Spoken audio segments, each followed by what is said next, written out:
Welcome to the Sportlight podcast for parents, coaches, and athletes. The Sportlight refers to the time in an athlete's life when they have increased ability to affect the culture around them and the increased opportunity to learn life's lessons through sports. This podcast aims to help parents and coaches capitalize on their athletes' precious time in the Sportlight. The Sportlight podcast is brought to you by Especially for Athletes program. Hello, everybody. Welcome to the Sportlight podcast. I'm Shad Martin, and I'm here with Dustin and Cameron, and we're grateful that you would join us. We'd remind you just to subscribe to our YouTube channel or our podcast on whatever platform you're on, and we're grateful that you would be here for this podcast today. Today, we're going to talk about just a really important subject, I think, but I want to start with sharing an experience I had. So I love my fruit trees. I have a number of fruit trees in my backyard, and my favorite of all my fruit trees are my peaches. Peaches they're awesome, but one thing that they are in danger of here in the climate that we live in is a frost. And a couple of years ago, we were sitting there and all of our peach trees had bloomed. It was kind of an early spring, and the news came down that it was going to get down to 19, 20 degrees one night after all of the peach trees had blossomed. And I couldn't think of going a whole fall without walking out in my backyard and picking peaches. So I was out there looking at my trees, and my neighbor and my neighbor's neighbor, we all have peach trees. And so we were out there just kind of talking about, man, what are you going to do with your trees, and trying to protect those blossoms. And one of my neighbors had read a blog post and about how to protect peach trees from a frost. And he read that if you went out and you took some water and you kind of misted your fruit trees, what happens is that the ice would form around the blossom, and it would give like a little bit of insulation to the blossom. So it would keep it kind of at a constant, freezing degree, because it's only, if it gets below 29, that's when it's dangerous for peach trees. And so we all decided, all right, we're going to do it. And so we looked at what time it was going to get below 29. You guys are the most gullible group of peach tree growers I've ever I think the logic holds. Yeah. I mean, it worked for Han Solo. It preserved him for how long? Yeah. Well, and you might be thinking like, Shad, why didn't you just go down to the farmer's market and buy peaches? But none of that is applicable to the lesson here. So we all set our alarm clocks. We went out there, we misted our peach trees, right? Well, we had this old neighbor, and he's passed away since, and literally one of my favorite people in the world. Like, this guy is just an amazing guy. I came home one time and I saw this ladder, and I look up into the tree to see like who's up in his tree. And it's him. And he's like 80 plus years old, climbed up like 20 feet in his tree, sawing off a limb, of a tree. The guy's amazing. But he decided he was going to beat the system and not be a doofus like us other two and wake up at 3 a.m. to mist our peach trees.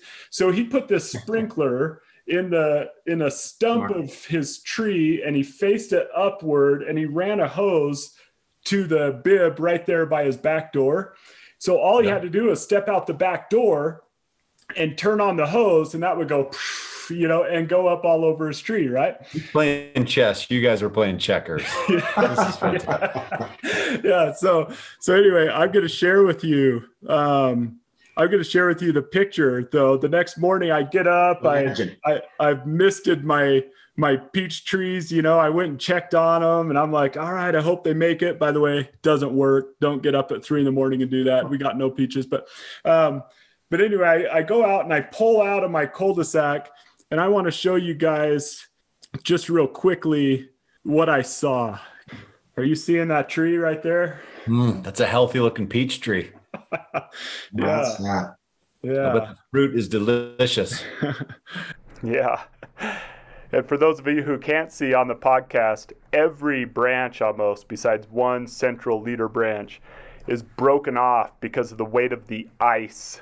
You see the ladder there, the green ladder, and the sprinkler still on at like 8 a.m, but this peach tree, which by the way, had been around for 30 years, the story behind this peach tree, this was devastating to the family. The son, after they bottled some peaches, one of their sons went and just threw the pits over the fence. There used to be a fence there, and one of the pits took and grew that peach tree. And so they were devastated when they walked out, and I felt so bad. And I took this picture to text it to them and let them know what had happened. But as I drove away, I thought of a great parenting lesson. You know, our kids are like these blossoms, and we worry about the things that are going to impact them. We worry about the frosts, you know, that our kids have to face as youth today. And sometimes we want to protect them. And I felt that desire in my life, I know, and I've tried to do some things to help them. But what I realized as I drove away from that peach tree that day, that some of the things that we do to insulate our kids, much like that 30-year-old peach tree, they might be more destructive to our kids than letting them face the frost. And I just had that phrase in my mind, you know, that sometimes the insulation is way more damaging than the frost. And I've just thought a lot about that in my own parenting and in the way I deal with just youth. I deal with in every avenue of my life and in coaching and other venues. I just think about that a lot. Is the insulation I'm providing or trying to prevent this frost from happening in their life, is that more damaging than the frost would be? I would just love to know your thoughts on that. Well, in sports, you see this all the time, Shad. I coach for a living and have been around all levels of athletes for nearly 20 years, and you can't help but sometimes have to deal with the frost as an athlete. You're going to have ups and downs, and you can't be perfect all the time.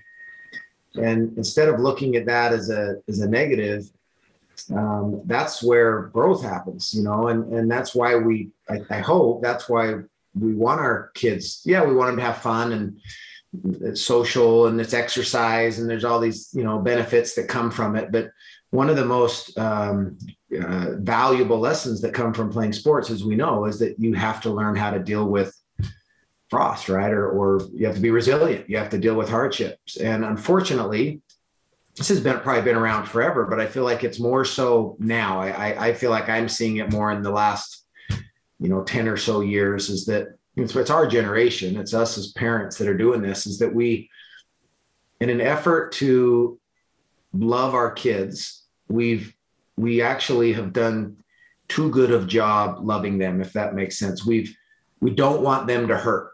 We don't want them to feel pain that we felt. And we remember how things were hard and difficult for us. And that's apparent to a degree. That's our job, right? Of course, we're supposed to protect our kids, but in an effort to be really good parents and really love our kids, we have over-insulated them in a lot of areas. And we have actually taken away the opportunity for them to learn how to build resiliency and build some toughness and some grit in them, because we're constantly hopping in front of the arrows and shielding them from things. And unfortunately, there comes a time when they leave our house and it's difficult to do that. And the real world doesn't provide you a shield. And a lot of times these kids aren't ready for the arrows that are going to come at them in the real world, because we wanted to always hop in when they struck out and blame an umpire, right? Or we wanted to hop in and tell our child on the way home that it was a coach's fault, or it was a referee's fault, or it was some other,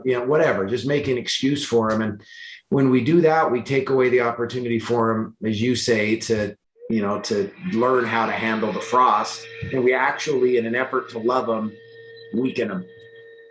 We cut their legs out from them sometimes. Well, Dust, I think you're being really nice and politically correct, and that's fun. Here's how I see it. In the 20 years that I've been involved with youth sports, you have three buckets. A third of the parents, I think, really do a good job. They allow the chips to fall where they may. They support their kids. They allow them to have some adversity. They have to figure things out on their own. There's another third that have really good intentions, but really bad execution, and then they over-insulate. And in the spirit and the name of support, they over-involve themselves, and they give their kids excuses and opt-outs, and they give them the easy way. And then there's another third that are just awful. They're just awful parents in terms of like youth sports. I'm not saying they're awful people, but in terms of being youth sport parents, they're just ruining youth sports because they're consumed in their child's success in athletics dictates like their own personal self-value. And how is it that they don't? How is it that they don't? And I say we better be careful that we're not this person, but that guy, right? That just don't be that guy. That we all see the videos, you see the posts of that crazy dad on the fence at the baseball game, just losing his mind on an umpire, or the screaming at an umpire at a referee at a basketball game. And you ask yourself, like, that dad has to realize when he goes home that he's that dude, right? Like, he's that crazy dad that gets talked about, right? There's just the lack of self-awareness is stunning. I was at a game where a parent was like really getting frustrated with the reffing. It was an 11-year-old girls junior jazz game. The final score was like 8-6. And you could call a travel and a foul and a double dribble on every single literally like possession of the ball. Yeah. And you're just like, how in the world we got so how we got there, I don't know. But again, to the point of, I think the intent of why these parents go ballistic, or even the middle tier that really mean well, is they're over insulating and their intent is good. I want my kid to succeed. I want to save my peach tree. Okay. You're trying to save your child or give them like absolute success or make sure they get a scholarship or make sure everybody knows that they're the best and build their confidence. The intent is probably good. The execution, though, is like this, your neighbor, his intent was really good. His execution was a little rough. And he, ultimately destroyed something that he cared about because he erred on the side of, if a little is good, a lot is great. If a little support is good, a lot of support is great. And that's not always the case at all. Yeah. Was that too harsh? No, you're hard, but it's real though. You're right. I mean, there's truth to that, unfortunately. I think sometimes, I see sometimes as I talk with parents, like this cyclical process, right?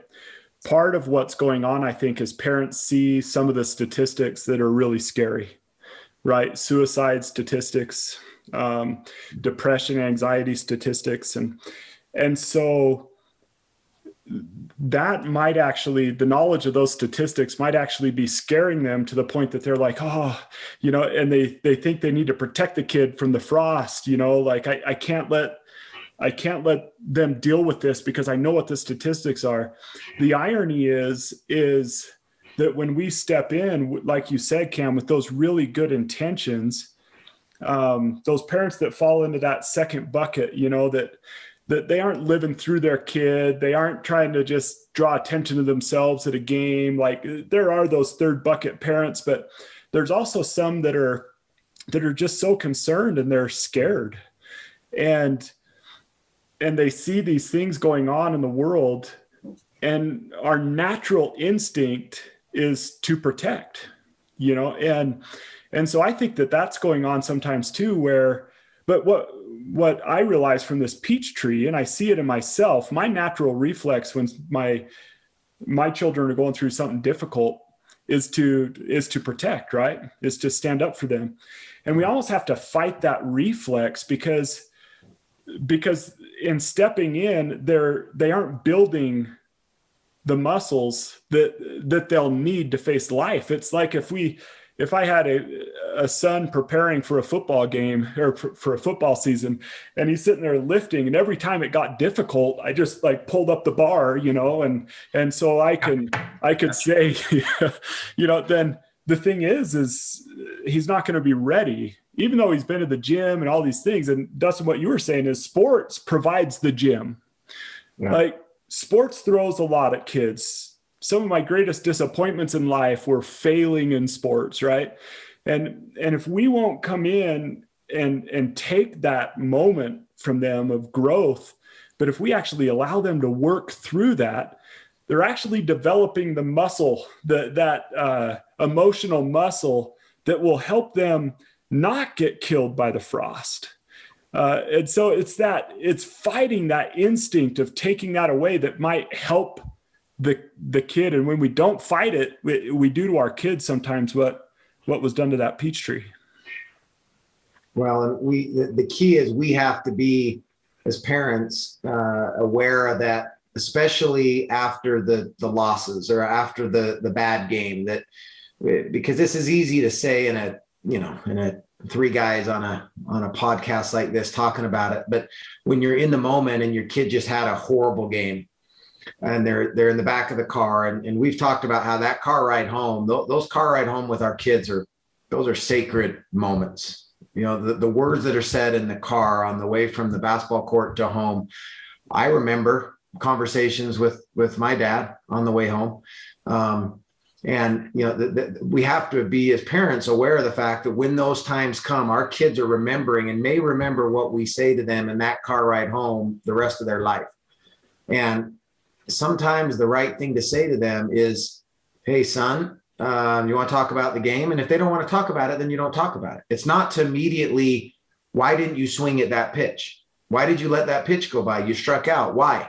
Or why did you shoot that? Or we've practiced that. Why didn't you do it this way? And immediately, you know, light into our kid who's already embarrassed. They know they messed up. They get in the car. And the best thing we can do as parents in that moment is sometimes to say, do you want to talk about it? To point out the good. And if they want to know the bad, then talk about it. But I think we need to be real with them too. And if your son strikes out and it's a 50-50 call, right? It was a close call in the outside corner. It's real easy to say, son, I thought it was a ball. It's not your fault. That umpire was missing that call all game. Or there's option B, which is to say, son, we got to learn how to hit that pitch. And whether we thought it was outside or not, he called it a strike. You've got to have more confidence in swinging at that. So what do you want to do? Do you want to work on it? Can I help you? Or son, I think you got to get faster. It's not your coach's fault. You're not playing. You got to get faster. So what do you want to do? How do we get there together? How do we, can I help you with that?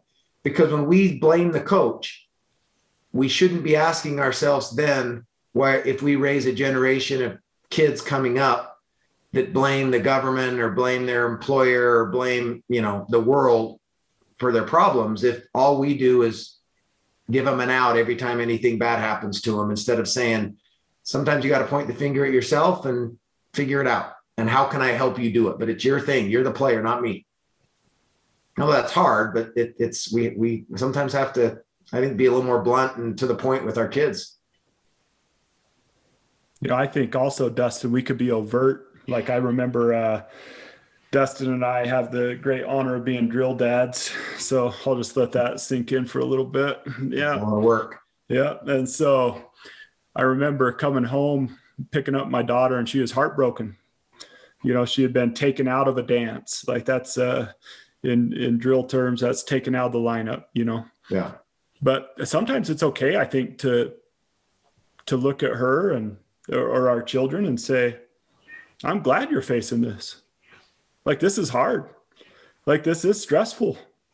I would be more worried if this came too easy for you, because that's not going to help you develop in the ways that really are going to help you in your life. Just because being successful with no resistance, I don't know that would do for my children what I hope sports does for my children. And having that mindset and talking overtly about that with them, like, I'm glad you're facing this right now. I'm glad you lost. You have this experience of losing. I hate it as bad as you, but I'm glad you're having it, because that's what's going to develop those more important attributes. Well, here's the reality. Like, what's the end goal with a lot of these youth sports? 0.01% is going to play professionally. Maybe 2-3% will play like at a Division I level or dance professionally somewhere in New York or whatever, right? Everyone else just grows up to be people. Everyone else. So the odds are not in your favor that your son or daughter is going to be part of the 1 or 2% or the 0.5%. They're just going to grow up to be people. And so, yeah, we want them to take state because that'd be fun and a great memory. And yeah, sure, that'd be great. But at the end of the day, if she got pulled from a dance or didn't get pulled from a dance, is that going to dictate whether she dances in New York on Broadway for the next 10 years or not? Probably not. Whether my son makes All-State or not makes All-State, is that going to determine his NFL career or not? No. At the end of the day, we're just raising people, and they're going to grow up and they're going to be accountants and stay-at-home moms and teachers and firefighters. And hopefully they're really good teachers and accountants and firefighters and moms, because they've had some adversity. They've had some frost on them. They had to shake it off. They had to rebound a little bit, and it made them who they are. Yeah. So, but boy, that's hard to forget or hard to remember. Well, as a coach, my advice to any parents that are, listening to this or following us is, as a coach, I would ask you, if there's a question at the dinner table about your son or daughter's playing time or their position on the team, that you don't email the coach, that you don't call the coach, that you tell your kid you love them, you tell them that you hope they'll play as much as they can and love their sport, but that they need to go and talk to the coach. And hopefully you have a coach that will, you tell them the truth. And as a parent, I think we should be grateful for that as hard as it might be to hear the truth, I want my son or daughters to know that they need to get better at XYZ. And hopefully they do. And that better is good enough for them to play. And if it's not, then as a parent, our job is to sit down with our child and say, you gave it all you had. You maximized your ability and your talent, and it got you here. Either you did or you didn't play. You did or you didn't win. I'm proud of the fact that you put in the time and the effort to get there, that you had the guts to go and talk to your coach and find out why you weren't playing and to ask that hard question. And I'm grateful for your coach for telling you the truth. Now what? Now let's go watch a movie, right? Let's go hang out. It's not the end of the world, right? Let's move on. And the lesson, we've talked about this in other podcasts, that it's in the process. The growing and the learning is in the process of becoming great. And as parents, when we let the process play out and love our kids regardless, and don't give them an out to blame other people and to point the finger at other people, we prepare kids that are more ready to handle the adversity of the real world, which doesn't care. It's you either perform or you don't then, and they got to be ready for that. And sports is one of the only things we have to teach our kids this right now. That's why it's so great. It's not true. Like a week ago, like 3 years ago, I felt underappreciated at work, and my boss was kind of a jerk to me in one of my meetings, and my mom emailed him, and she was like, look, he's really good at what he does, and if you don't see that, then we're going to transfer him to another job. And right away, he came into my office. He's like, I'm so sorry. It's true. You've been doing great. I'd like to give you a raise. Please don't go. And I was so grateful that my mom had the courage to do that, and she's done that a few times. I am amazing, and this is unacceptable. And I'm so grateful that she does that for me. That's how I know she loves me. We're grateful too, Cam, because we weren't going to have you on this podcast, but then we got an email from your mom. Yeah. She was mad. You should have seen how mad she was when in the kitchen I told her. She was like, but you're the best podcaster in the world. She was irate. I mean, it happens all the time in the real world. So awesome. I wouldn't be surprised if it did. That's the problem. I would not be surprised if that stuff did happen. I hope that's happened in real life somewhere, and someone can add a comment down below that tells that story, because we'd love to talk about it. I'm sure it does, unfortunately. Well, hey guys, thank you so much for your thoughts on that. And just to sum up, I really, that peach tree taught a great lesson, I think, don't be so afraid of the frost that you break the branches. Frost might they might limit the fruit for a season, but breaking the branches, that'll change a tree for life. So just resisting that reflex and being the kind of parent that helps them through the frost. This has been the Sportlight podcast from Especially for Athletes, sponsored by Coca-Cola. You can learn more about Especially for Athletes by visiting the website at especiallyforathletes.org. You can also learn more about the book, The Sportlight, by Shad Martin and Dustin Smith at especiallyforathletes.org/book.